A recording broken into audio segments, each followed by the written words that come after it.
ಇಂದೇ ಡೌನ್ಲೋಡ್ ಮಾಡಿ ಮತ್ತು ನಿಮ್ಮ ನೆಚ್ಚಿನ ಶೋಗಳನ್ನು ಆನಂದಿಸಿ.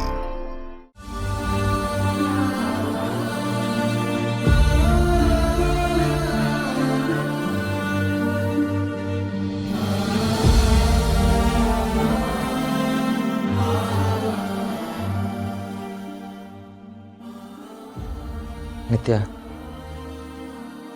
ನಾನೊಂದು ಮುಖ್ಯವಾದ ವಿಷಯ ಹೇಳಬೇಕು. ನಿಮ್ಮ ಹೊಟ್ಟೆಲಿ ಹುಟ್ಟಿರೋ ಗುಟ್ಟಿನ ಥರನೇ ನನ್ನ ಎದೆಲು ಒಂದು ಗುಟ್ಟಿದೆ. ಅದನ್ನು ಹೇಳ್ಕೋಬೇಕು ಅನ್ನೋ ಮೊದಲೇ ಈ ಮದುವೆ ಗದ್ದಲ ಎಲ್ಲ ಆಗೋಯ್ತು. ಸತ್ಯ ಹೇಳೋಕ್ಕೆ ಸರಿಯಾದ ಸಮಯ ಬರಲಿ ಅಂತ ಕಾದೆ, ಬಟ್ ಅದು ಬರಲೇ ಇಲ್ಲ. ಈಗ ಸುಮ್ಮನಿದ್ದಷ್ಟು ಹೆಚ್ಚು ತಪ್ಪಿಗೆ ಅವಕಾಶ ಮಾಡಿಕೊಟ್ಟಂಗೆ ಆಗ್ತಿದೆ. ನಿತ್ಯ, ನಾನು ಹೇಳೋ ಮಾತು ನಿಮಗೆ ಕೋಪ ಬರ್ಸುತ್ತೋ, ಮೋಸ ಮಾಡಿದೆ ಅನಿಸುತ್ತೋ, ಅಥವಾ ಸರಿ ಅನಿಸುತ್ತೋ ಗೊತ್ತಿಲ್ಲ. ಆದರೆ ನಾನು ಹೇಳೋ ಮಾತನ್ನ ಅರ್ಥ ಮಾಡ್ಕೊಳ್ಳಿ ಪ್ಲೀಸ್. ನಿಮಗೂ ಏನೋ ಹೇಳಬೇಕು ಅನ್ನಿಸ್ಬೋದು, ಆದರೆ ಮೊದಲು ನಾನು ಮುಗಿಸ್ಬಿಡ್ತೀನಿ. ನೀವು ತುಂಬ ಸಲ ಕೇಳಿದ್ರಿ ಅಲ್ವಾ, ನನ್ನ ಮನಸ್ಸಲ್ಲಿ ಯಾರಾದರೂ ಇದ್ದಾರಾ ಅಂತ, ನಾನು ಯಾರನ್ನಾದರೂ ಪ್ರೀತಿಸ್ತಿದ್ದೀನಿ ಅಂತ. ಇದ್ದಾರೆ ನಿತ್ಯ. ನನ್ನ ಜೀವನದಲ್ಲೇ ಮದುವೆ ಆಗಲ್ಲ ಅನ್ನೋ ನಿರ್ಧಾರನ ಬದಲಾಯಿಸಿ ನನ್ನ ಹೃದಯದಲ್ಲಿ ಪ್ರೀತಿ ಹುಟ್ಟಿಸ್ದಾರ ಅವರು. ದೊಡ್ಡ ಮನೇಲಿದ್ರು ಒಂಟಿತನ ಕಾಡ್ತಿದೆ ಅಂದಾಗ ಜೊತೆಲಿ ನಿಂತವ್ರವರು.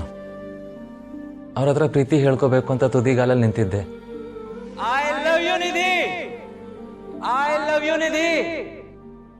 ಒಂಥರದಲ್ಲಿ ಹೇಳ್ಕೊಳ್ದೇ ಇದ್ರು ಇಬ್ರು ಮನ್ಸಿಗೂ ಸತ್ಯ ಗೊತ್ತಾಗೋಗಿತ್ತು.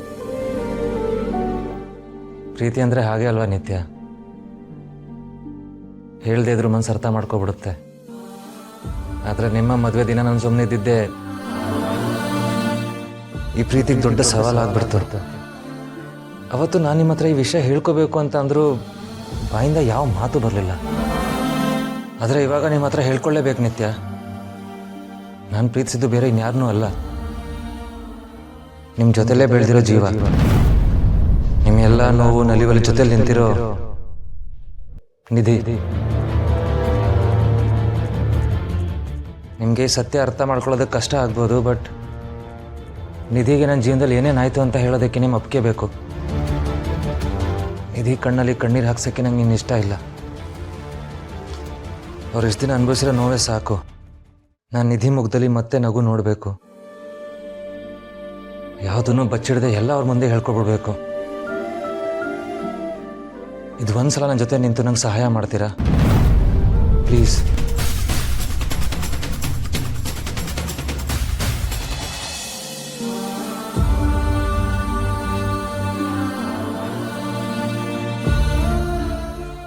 ನಾವು ಮಾರಿಗುಡಿಗೆ ಹೋಗ್ತಿರೋ ವಿಚಾರನ ಮೊದಲು ನಾನು ಅಕ್ಕಂಗೆ ಹೇಳಬೇಕು. ಪಾಪ ಅವಳು ನಂತರನೇ ಸಂದರ್ಭದ ಸುಳಿಗೆ ಸಿಕ್ಕಿ ಒದ್ದಾಡ್ತಿದ್ದಾಳೆ. ಕರುನಾಡ ಕಣ್ಣ